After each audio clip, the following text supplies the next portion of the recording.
বর্তমান সময়ে যে গুনাহ আমরা সবচেয়ে বেশি করে থাকি তার মধ্যে অন্যতম হলো চোখের গুনাহ। আমরা আমাদের চোখকে হেফাজত করতে পারছি না।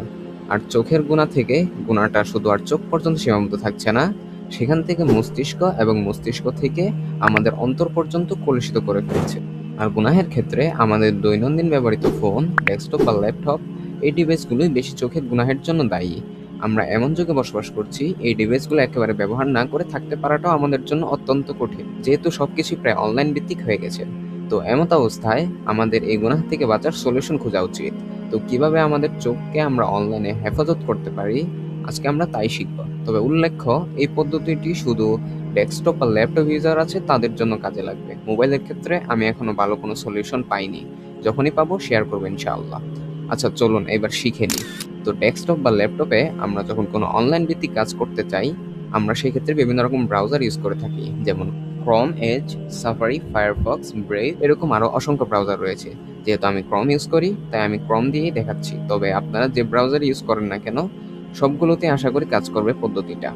তো প্রথমে ক্রোমে যাব, তারপর সার্চ বারে গিয়ে লিখব পর্দা এআই এক্সটেনশন, দেন সার্চ করব।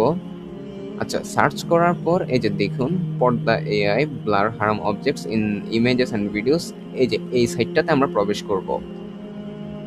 দেন আপনারা একটু রিভিউ অ্যান্ড ইউজার দেখে নেবেন ঠিক আছে কিনা, যেমন এটার রেটিং 4.9 আছে।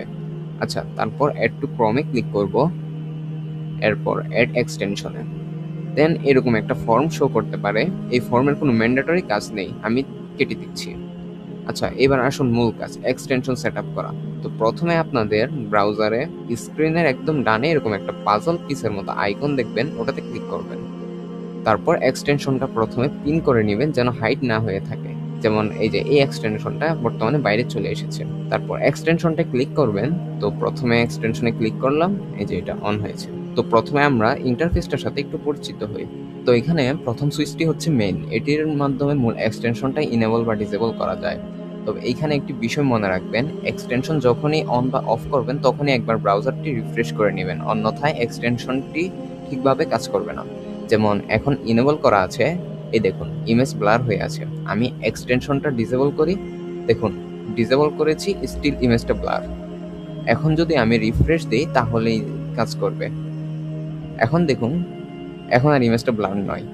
এই জন্য ব্যাপারটা খেয়াল রাখবেন, অন অফ করলে বা কোনো অপশন ইনেবল বা ডিসেবল করার সাথে সাথেই একবার ব্রাউজার রিফ্রেশ করে নেবেন।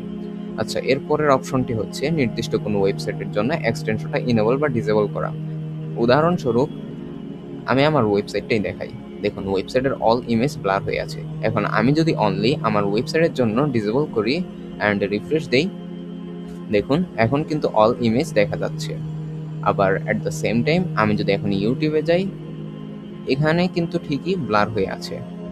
আচ্ছা, এরপর আপনি কোন জেন্ডারের মানুষদের ব্লার করবেন?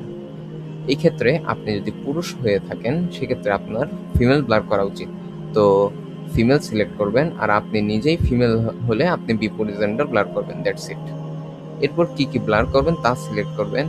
ইমেজেস অ্যান্ড ভিডিও দুটো সিলেক্ট করাই ভালো। এরপর এই অপশনগুলো অনলি ফেসবুকের জন্য, আপনারা এগুলো ইনেবল করে ফেসবুক রিফ্রেশ করে দেখতে পারেন, আমি ডিটেলস আর নাই বলি। এরপর একটি গুরুত্বপূর্ণ ফিচার, এই যে ইমেজ ব্লার আনটিল ডিটেক্টেড, এটা মাস্ট ইনেবল রাখবেন। এতে কোনো ওয়েবসাইটে প্রবেশ করার পর ততক্ষণ অল ইমেজ ব্লার করে রাখবেন যতক্ষণ না ডিটেক্ট করতে পারে এই ইমেজ আপনার জন্য মাহরাম কিনা। এরপরের অপশন ব্লক অল ইমেজ, এটা ইনেবল করে রাখলে যে ইমেজই আসুক না কেন সবই ব্লার থাকবে। এই অপশনটাই সব থেকে ভালো আমার মতে, অ্যান্ড আমি দেখেছি আমার ক্ষেত্রে এটাই সব থেকে ভালো কাজ করে। তবে কখনো প্রয়োজন পড়লে সাময়িক ডিসেবল করা যায়। আচ্ছা, এরপর আছে ইমেজ বা ভিডিও কিভাবে ঢেকে দিবে, অর্থাৎ ব্লার করবে নাকি কালার দিয়ে ঢেকে দিবে এইসব। এইগুলো আর দেখাচ্ছি না, আপনারা ট্রাই করবেন।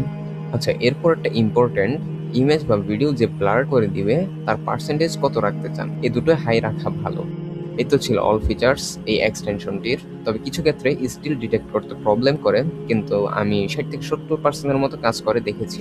অ্যাটলিস্ট কিছুটা হলেও আপনার চোখকে হেফাজত করবে ইনশাআল্লাহ। এটা কোনো প্রমোশনাল ভিডিও ছিল না, যে বিষয়টি আমি নিজেই স্ট্রাগল করেছি তাই ভাবলাম আপনাদের যদি কিছুটা হলেও উপকারে আসে তাই মূলত শেয়ার করা। আশা করি ভিডিওটি ভালো লেগেছে।